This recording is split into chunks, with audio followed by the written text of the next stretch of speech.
All right, guys. Oh, you can see we're going to set out on jazz. Happy 4th of July. So let's see where the day takes us, shall we?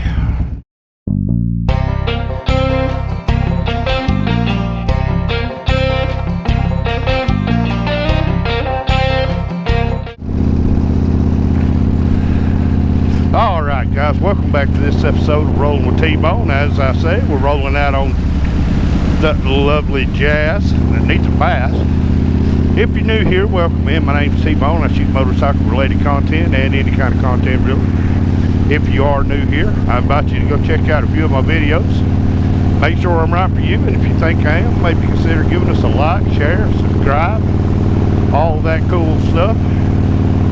If you're old here, welcome back. You know what's going on. Happy 4th of July, guys. If I've lined everything up, this video should premiere 4th of July night. I'm starting to get my my episodes are all out of sequence right now, guys. Of course, this past Monday was the ride that R1 and I took.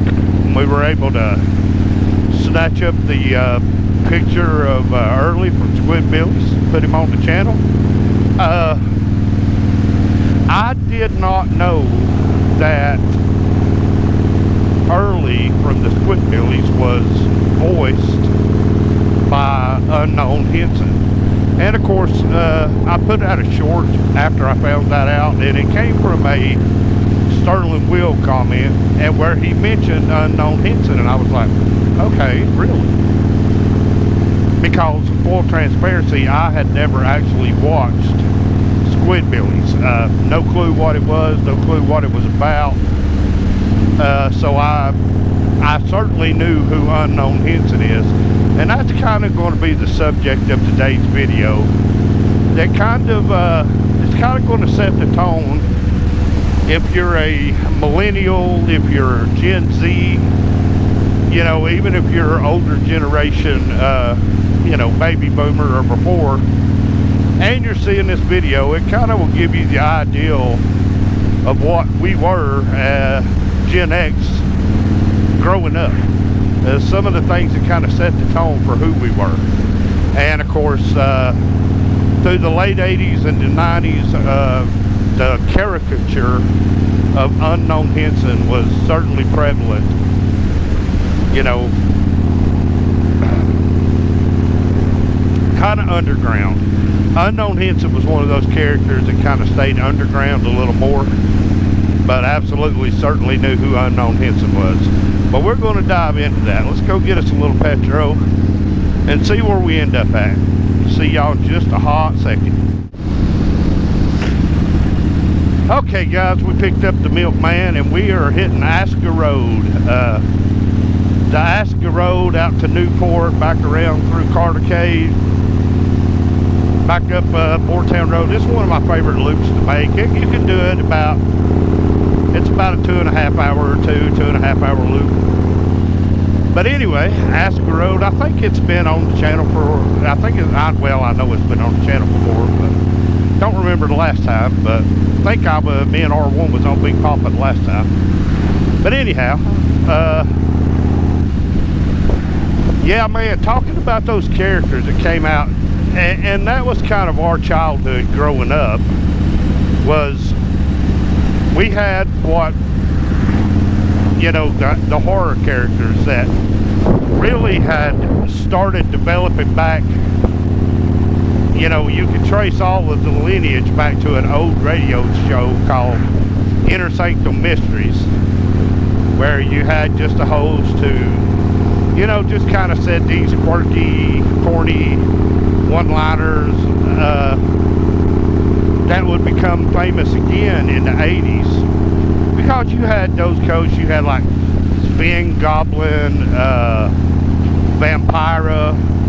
Vampira was probably one of the more notable ones from that era, like the 60s and the 70s. She was kind of a mix of Lily Munster and the Bride of Frankenstein. Cool character, but you know, the characters that I grew up with that were more prominent, of course, out of those characters were, you know, like Elvira. Elvira was just this, you know, I think everybody knows or heard of Elvira. Of course, she was played by a very beautiful lady named Cassandra Peterson. And of course, Cassandra, you know, looked nothing like the Elvira character. She had like dirty blonde hair, darker skin, but she would go through this metamorphosis, and Elvira became a pop culture icon. And you know, and I think back to like Elvira, you know, 80s, 90s, young men coming into teenage years. You know, everybody always says, yeah, Daisy Duke, and of course Daisy Duke was always prevalent. There was a lot of them that were prevalent, but you know, I think secretly Cassandra Peterson's Elvira character was shooting us all in the heart too. But the character of Elvira was very self-deprecating, didn't take herself serious at all. But she brought something that characters before hadn't brought. She brought sexuality to horror and presented it in a way of, you know, all of these things, of course, her big personalities. She presented all of that in a totally different package than what had been presented before. Vampira, of course, very attractive. Lily Munster. You think back to Morticia Adams. There were all these characters, but they were right there on the verge. They were pushing the envelope, and they were on the line. But Elvira came through, and she completely erased the line and drew a whole new line. About the only way to describe Elvira, the mistress of the dark.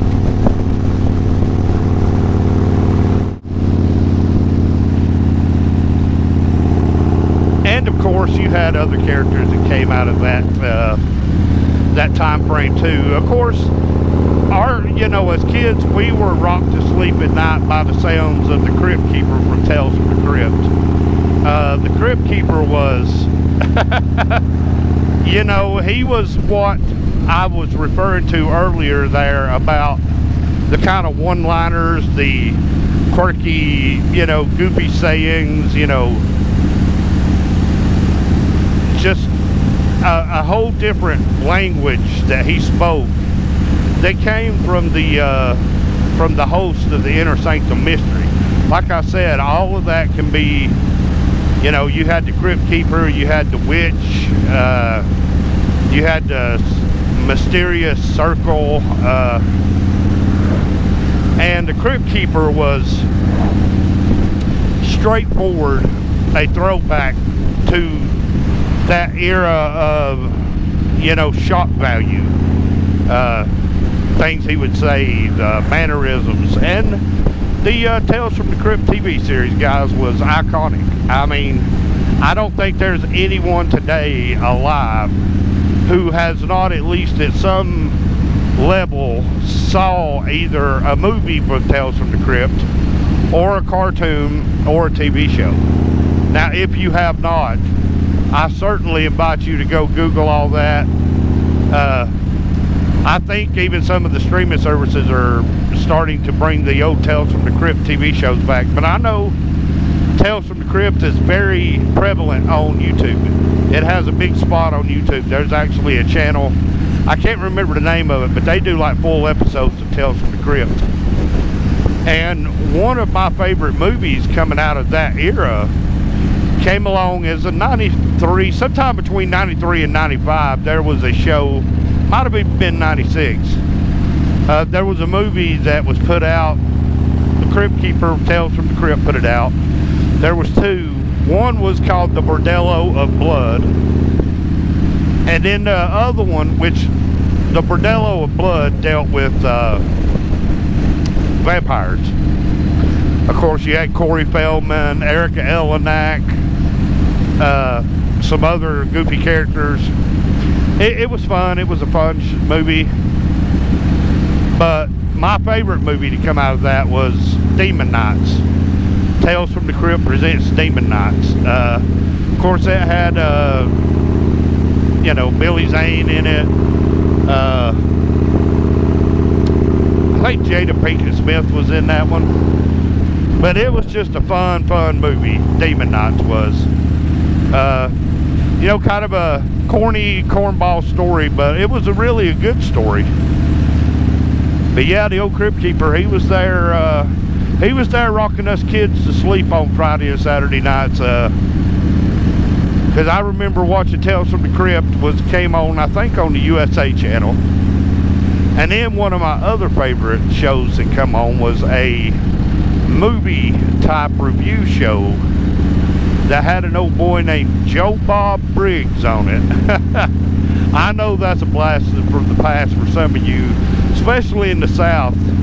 If you turned on TNT, you definitely remember old Joe Bob Briggs. Of course, in the original television series The Stand, Joe Bob Briggs played the cop who was driving around trying to figure out why everybody was getting, you know, ushered away to Braintree, Texas. But yeah, Joe Bob Briggs was one of the really prevalent characters that came out of the 90s. And he was specifically the 90s, the Joe Bob character was.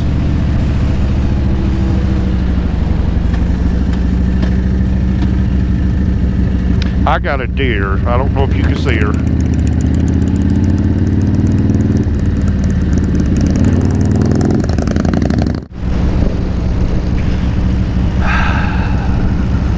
Alright guys, welcome back. After my butthole turned inside out on me, the little deer, milkman didn't see the little deer over on the left hand side. He came up around me, kind of made my butthole pucker a little, but we rode right through it. But anyway, what I was saying before I swallowed my heart, now I got my heart swallowed back down. I believe I was on Elvira. And of course I got to Joe Bob Briggs. Joe Bob Briggs was just this country redneck. He dove into every possible stereotype you could think of. He dove into it head first. He didn't try to stray away from anything. But you know, Joe Bob Briggs used to host the TNT After Dark, and they would do the B-budget movies, kind of what Elvira and Vampira did. But Joe Bob,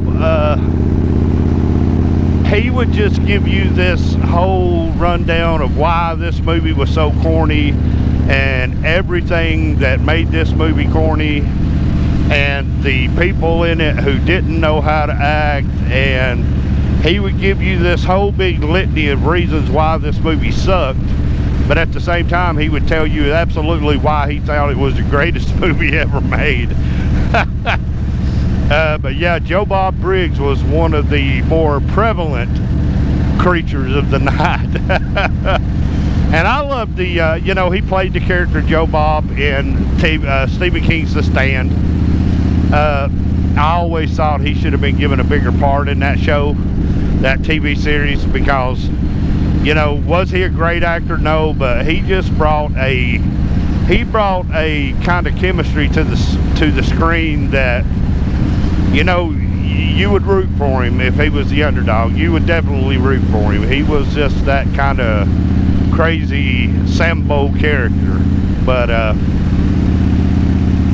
yeah, man, those were the kind of guys. And then of course we had other caricatures like Unknown Hinson, Elvis Hitler. You just have to Google that. They are the band that canceled themselves before they even got started. But you know, Unknown Hinson was one of those underground kind of rockabilly. He kind of dove into all of the stereotypes. He dove into the rockabilly, hillbilly stereotype. He kind of wanted to have that vampire-esque, you know. So if you take all of those characters from you know, Vampira, Sven Goblin. You take all those characters and you mix them up and throw in a little bit of Joe Bob, Briggs. You throw in a little bit of redneck here, a little bit of hillbilly there, a little bit of vampire here, a little bit of werewolf over yonder, and you mix that all up in a pot and pour it out. You got Unknown Hinson. And you know, like I said, Unknown Hinson had a lot of quotable lines, none of which I could get away with saying on my YouTube channel. You know, I keep coming back to that one line where he was in an interview and they asked him how he got the name Unknown.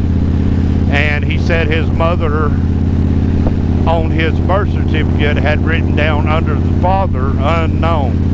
And he said, hey, if it was good enough for my father, it's good enough for me.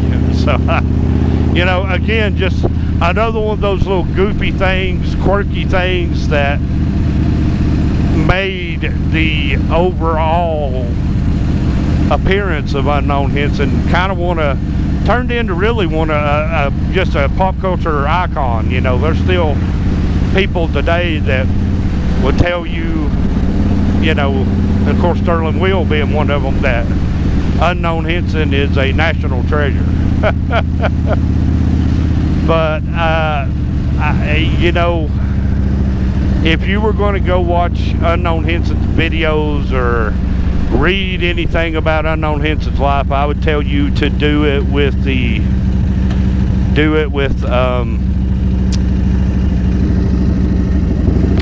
go into it knowing that if you have very soft feelings and you're easily offended and your feelings get hurt very easy, Unknown Hinson is absolutely not for you. But you know, moving on from those, and I get nostalgic for that because I still watch the Tales from the Crypt series. I still like. I went back here a while back. It's been a little while back, but I watched the Elvira, Mistress of the Dark movie that they made. You know, Cassandra Peterson was she was a very funny comedian in that her facial features or just some of the stuff that she would spout off, just random crap that she would say, or things that she would do would just, you didn't know if I'm supposed to laugh at this character. Am I supposed to be offended by this character? Am I supposed to be attracted to this character? You just didn't know but you could see that Cassandra Peterson was having a great time. Just like the guy who played Unknown Hinson. They were having fun. And even the guy who voiced the Crypt Keeper puppet in the Tales from the Crypt series, they were having fun. They were, you know, Fangoria came out of that. You know, when you think about all the other kind of caricatures that came out of that, like Rob Zombie, Fangoria, you know, all the way across pop culture, the horror kind of gore, you know, it was not Mr. Rogers' Neighborhood or you know, and then of course that more infamous Pee Wee Herman. You know, it wasn't Pee Wee Herman, it wasn't Mr. Rogers, it wasn't Captain Kangaroo, you know, it wasn't Bozo the Clown. It was these characters came from a dark side. They were dark side characters. They were very much into the morbid curiosity of things. And you know, again, as a young kid, you see that and you know it's naughty. You're maybe not supposed to be watching some of this stuff, but you know, it's like a car crash. You just can't look away. You want to put your hands up over your eyes, but and that's very much who Unknown Hinson was. It was like every time he talked, you were like, oh my God, how does he say this stuff? How does he get by with saying the stuff that he says? And then in time, you just realize, well, that was the thing that made him popular. That was the allure to the Unknown Hinson character. because they were real life people that came out of that. Of course, like Rob Zombie, you know, Jessica White, the dancing outlaw from, you know, who's got two personalities, split personality. One of them is Charles Manson and one of them is Elvis Presley. You know, these become characters that grow in pop culture, and they always have a following of people following them. And of course, if you have never heard the name Jessica White, then you have never watched Johnny Knoxville's movie, The Wild, Wonderful Whites of West Virginia. And if you have not watched that yet, or you haven't watched the old public television broadcast of The Dancing Outlaw, then you have not lived yet. I really don't know what you're doing with your life. If you have not watched, and if you cannot quote me at least one lie from The Wild, Wonderful Whites of West Virginia, you're missing out on life. I really don't know what you're doing with your life. But they became they're characters that we get invested in, and guess that's kind of what I'm trying to say. Is you see these characters come along, and you get invested in the narration. You get invested in the story that's being told. You know, and that's very, very much where the gore, you know, characters came along. And like I said, we were raised by the Crypt Keeper and Elvira and Unknown Hinson and all these characters that we knew they weren't doing what Mr. Rogers was doing in his neighborhood. But yeah, I just kind of, you know, I didn't know. And like I said, until that comment came across with Sterling Will, and if you haven't checked out Sterling Will's channel, go check him out. He does some motorcycle content, but he does trucking content too. So, but until he said, you know, until he named Unknown Hinson in the comments, I was like, wait a minute, Unknown Hinson was early from Squidbillies. I didn't know that. But then I read up on the story about how, you know, they ended up, Unknown Hinson ended up having to be actually canceled. And it was just a sad story. Just a sad story. Alright, after a couple of heart-stopping moments there, we're back in action. Man, got the milkman out front so I can follow him. Brake popped loose on his front brake caliper. A bolt popped out. We got to limp it down here to the parts store and grab a bolt. But anyway, bungee straps to the rescue. But anyhow, yeah, man, happy 4th of July, guys. This video is slated to come out 4th of July. It's going to be the Independence Day video. Didn't realize that I didn't have anything until I started looking at, I started uploading this past Monday's video, and I was like, wait a minute. I got something for Monday's episode, but what about, and then of course, here we are. But hope y'all having a safe 4th of July. I don't know yet. Of course, future T-Bone will decide this. I don't know if this is just going to be a straight Thursday upload, or if I'm going to try to premiere it, because I know a lot of people will be busy for the 4th of July. But yeah, man. This is my 4th of July and Halloween are my two favorite holidays, and of course going into the 4th of July week here, a lot, you know, of course we're all thankful for our independence, but just thankful that, you know, we've all kind of still hanging in there and doing good. I tell you, it's, you know, a lot of people just got life going on. There's just life happening all over the place, and you know, sicknesses, a lot of people dealing with sicknesses and, you know, such things as that.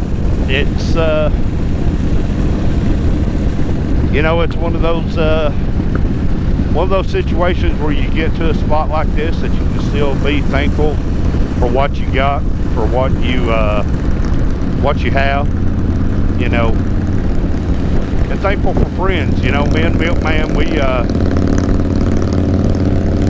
it always comes back to me and the Milkman a lot of times, and things that we do and other projects that we get involved with. Dude's always got my back and I've always got his. know, he might that one ride or die person, I guess. But motorcycles everywhere today, guys. This is a fun loop right here. I tell you, if you, I know Hillbilly's talking about getting familiar with some of our area, but this is Aspen Road to Newport to Doublehead Gap down to 52 and LJ. This is just a nice ride right here around the loop. So I'm just going to back off and quit talking, maybe play a little music right here and shoot a couple of scenes of just the ride. So y'all enjoy that.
Guys, I hope you enjoyed today's video. I am going to bring it to an end here as we go through Big Creek. I'm going to jump off here just to finish enjoy the ride, get Milkman down here and get him a bolt, put his brake caliper. But I'll tell you what, guys, thanks for coming along with me. I hope you know, I hope y'all enjoyed the ride. We're 240 something, I don't know, I had to count that up. No. But Independence Day, you know, I hope you're thankful for our independence. Remember to thank those guys and gals, and remember them finally that gave everything so that we'd have independence, so we'd have a day to celebrate. Yeah, that's what it's all about, you know. In my eyes, anyway, that's what it's all about. But I tell you what, guys, y'all remember to like, share, comment, subscribe. Hit the notification bell, that way you know every time Rolling with T-Bone's on the air, dropping an episode. And guys, until the next time, y'all take care of yourselves, take care of each other, and hey, thanks for watching.